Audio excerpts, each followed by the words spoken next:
From the Presidential Palace, Manila, Dateline Malacañang.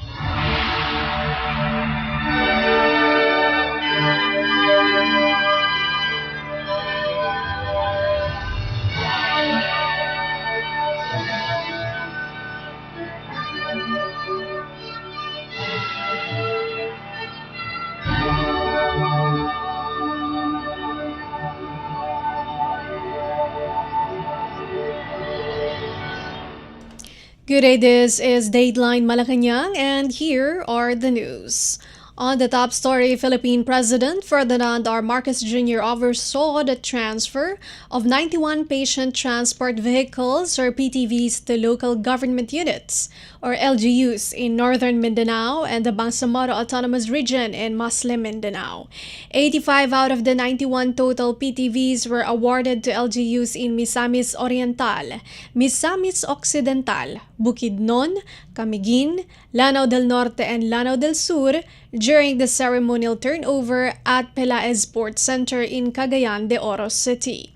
LGU beneficiaries from the BARM received the 6 remaining units. President Marcos said donating the PTVs is an integral part of the Marcos administration's pledge to offer all Filipinos timely and reasonably priced healthcare. Nais natin na matulungan ang mga nangangailangan, lalo na yung mga nasa malalayo. Sila talaga ang nangangailangan nitong mga PTV na ito. Noong nakaraang taon, nangako tayo na ang lahat ng lalawigan ng bansa ay makakatanggap ng PTV. Simula noon, 271 PTV ay naipamahagi natin. Bilang patunay sa pagtutupad ng pangakong ito, ngayong araw ay magkakaloob naman tayo ng 71 na isang PTV, 85 para sa Northern Mindanao, 6 naman para sa BARM. Sa 91 na ito ay 68 na beneficiary ay first-timer. Yung 91 na ipamimigay natin na transport vehicle, ang makakatanggap, 68 sa mga nakakatanggap ay hindi pa nagkaroon ng ambulansya, ng patient transport vehicle sa kanilang kasaysayan. Kaya first time na sila magkakaroon ng ganito. The initiative was tied up with the Philippine Charity Sweepstakes Office Medical Transport Vehicle Donation Program, or MTVDP, that targets to improve the emergency response capacities of local government units or LGUs. The MTVDP supplies medical transport vehicles such as PTVs to help ensure the safe and effective transportation of patients to medical facilities in accordance with the 1991 Local Government Code's requirement that LGUs offer frontline healthcare services. Every PTV has a stretcher, oxygen tank, and blood pressure monitor to guarantee patients are transported in a timely and secure manner. Dateline Malacañang. The Philippine President Ferdinand R. Marcos Jr. enacted a law that orders Muslim cadavers to be buried properly and promptly in accordance with Islamic customs. The Republic Act RA 12160, which Marcos signed on April 11, states that Muslim cadavers should be buried as quickly as practicable, regardless of whether they have a certificate of death. The legislation says that the person who conducted the funeral rituals or the deceased's next of kin must notify the local health officer of the death within 14 days of the burial date. The health officer will then prepare the death certificate and declare the cause of death. If there is no forensic interest in the remains, the death should be reported to the office of the mayor, who will prepare the death certificate and certify the cause of death in the absence of an approved health officer or a lawfully authorized representative.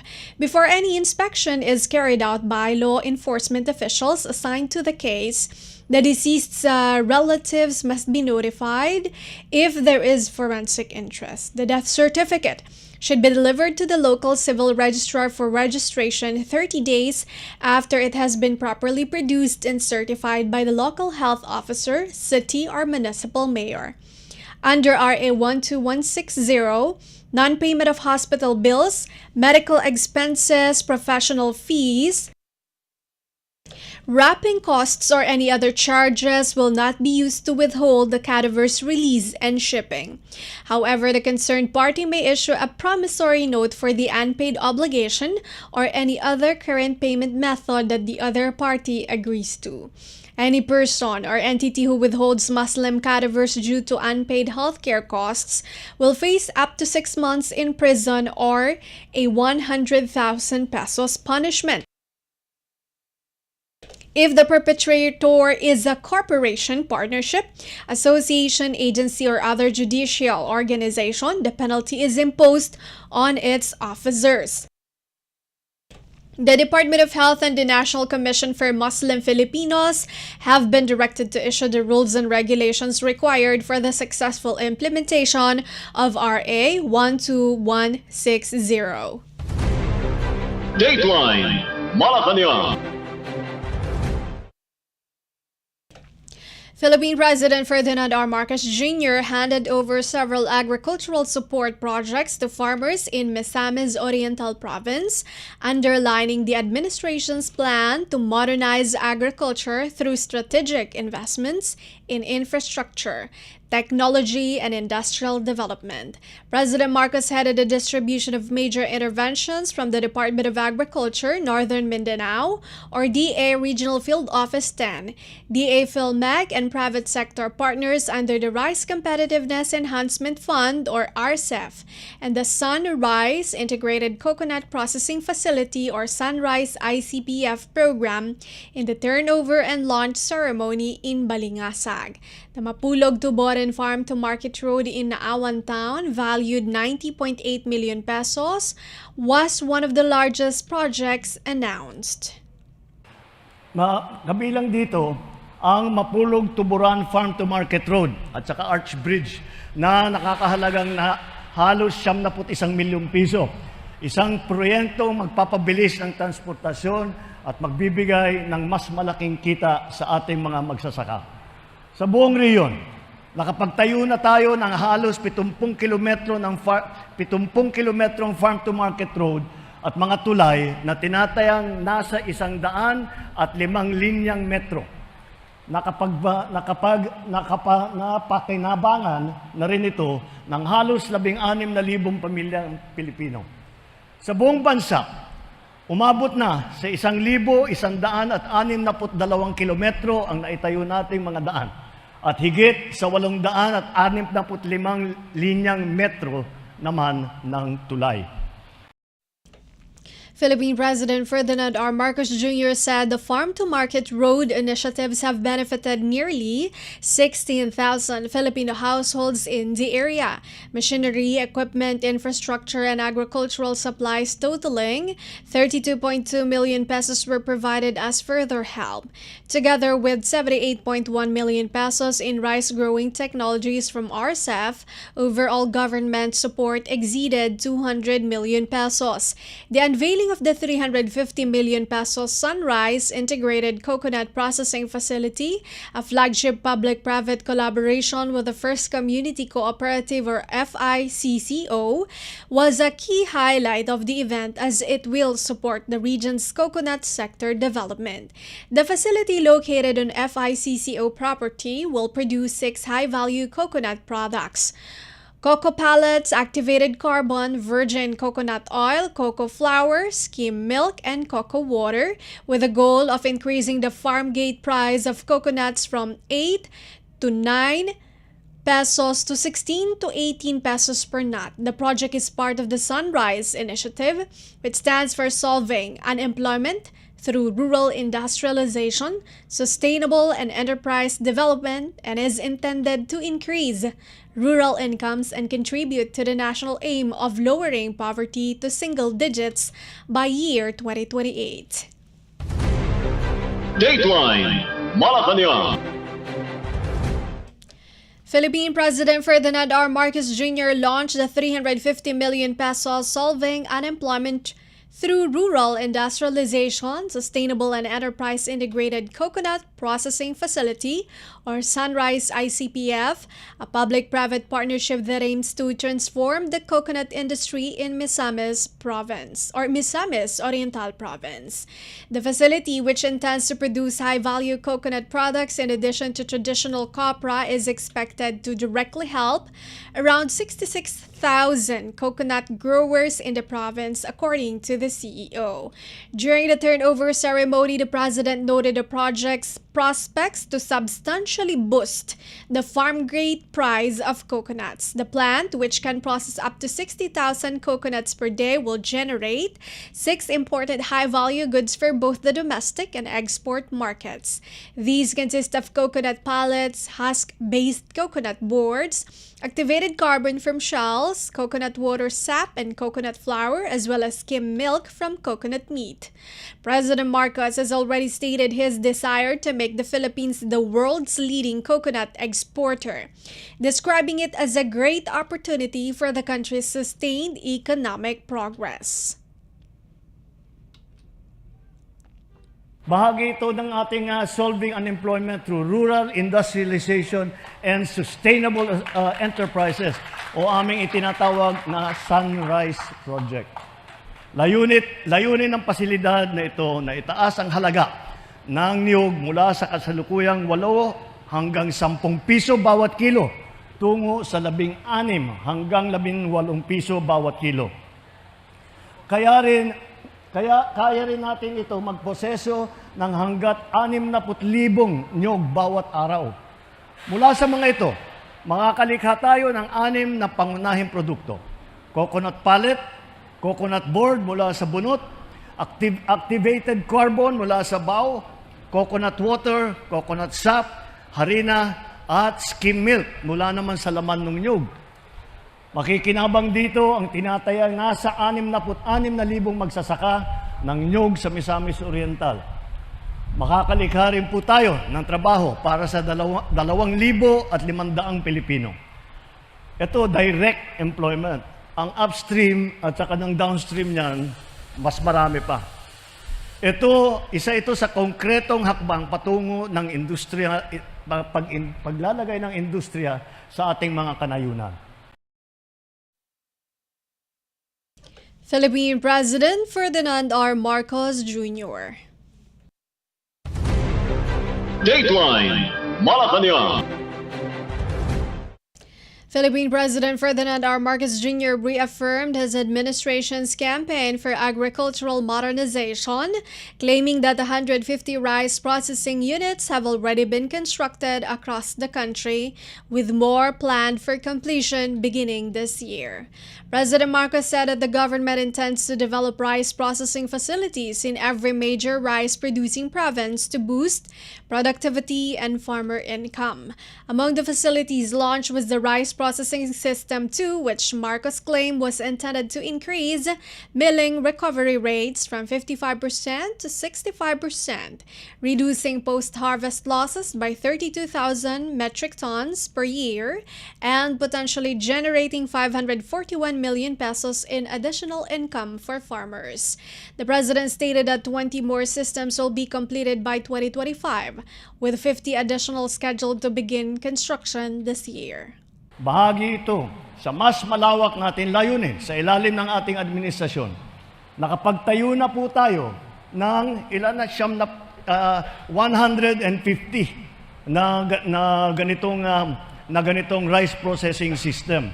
Makakatapos tayo sa taon ng 2025, magtatapos tayo ng 20 pa. At on the year 2025, magsisimula naman na mag-construct ng 50 na ganitong klaseng rice processing center. Ang gusto sana namin gawin ay pero yung malalaking probinsya, kailangan dalawa eh. Pero at the very least, bawat malaking rice growing per hectare ang aming ang aming calculation, maliit pa ito, 2,000 hectares lang ang coverage ng itong processing natin ngayon. So that's 500 ang capacity, hanggang ang pinakamalaki natin is 1,000. Siyempre, ang DA gusto yung 1,000 para palalawakin natin. The Sunrise Integrated Coconut Processing Facility, a public-private partnership, was also established with the goal of modernizing northern Mindanao's coconut sector. Sunrise is an acronym for solving unemployment through rural industrialization, sustainable and enterprise development. Dateline Malacañang. Philippine President Ferdinand R. Marcos Jr. stressed his administration's commitment to renovating the country's ports in order to boost regional economic growth and tourism. President Marcos delivered the remarks while leading the inauguration of the expanded Balingoan Port in Misamis Oriental. The Balingoan Port presently has a recently constructed two-story portion operations building with 500 seats and updated amenities to improve the passenger experience. The complex has modern lounges, a children's playroom, restrooms, ticketing desks, and commercial concession sections. The port's backup area has also been expanded by 10,832 square meters to accommodate increasing cargo handling, storage, and logistics operations. The expansion is planned to increase the port's capacity to handle increased traffic and a great volume of products. In his remarks, President Marcos highlighted the strategic importance of improving the Balingoan Port for regional development. President Marcos stated that the Balingoan Port project is a portion of a larger national initiative to upgrade seaports throughout the country. The chief executive mentioned completed and ongoing port developments under the administration's Build Better More infrastructure initiative, such as the expanded Batangas passenger terminal building, which can now handle up to 8,000 people, up from its former capacity of 2,500. Other important projects are the Curimao Port expansion in Ilocos Norte for cruise ship operations, the new Cebu International Container Port to improve Central Philippine trade, the Ormoc Port expansion in Leyte, and the Plaridel Port improvement in Misamis Occidental. Ang pantalan ng Balinguan ay mahalagang daanan papunta sa Camiguin, na tulad ng Misor ay isang napakagandang probinsya rin dahil sa taglay ng mga malakristal na dalampasigan at nakakamanghang tanawin ng mga bulkan.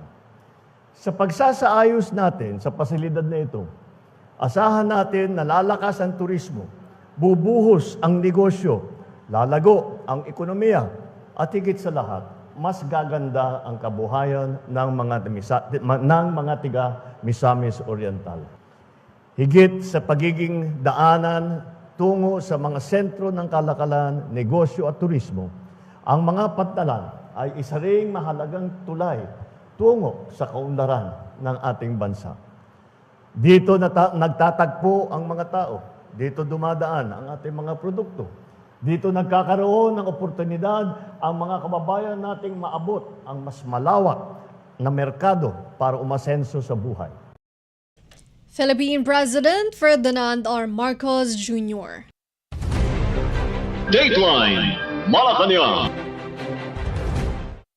Philippine President Ferdinand R. Marcos Jr. has announced April 22, 2025 as a day of national mourning in honor of Nora Honor, also known as Nora Cabaltera Villamayor in real life, who passed away. According to Proclamation 870, which President Marcos signed on Monday, the national flag was flown at half-mast from sunrise to sunset on all government buildings and sites in the Philippines and overseas. Republic Act 8491, also known as the Flag and Heraldic Code of the Philippines, requires that the flag be flown at half-mast as a show of sadness on all buildings and sites where it is exhibited on the day of the funeral of a National Artist Award recipient. President Marcos stated that Honor's great contribution to Philippine cinema, television, and music has left a lasting legacy on the nation's collective memory and identity. Honor, recognized as the superstar of Philippine cinema, featured in 170 films and received numerous prizes and citations from local and international organizations. She received her first Best Actress Actress awards from the Gawad Urian and the Filipino Academy of Movie Arts and Sciences, or FAMAS, for her role in a film Tatlong Taong Walang Diyos.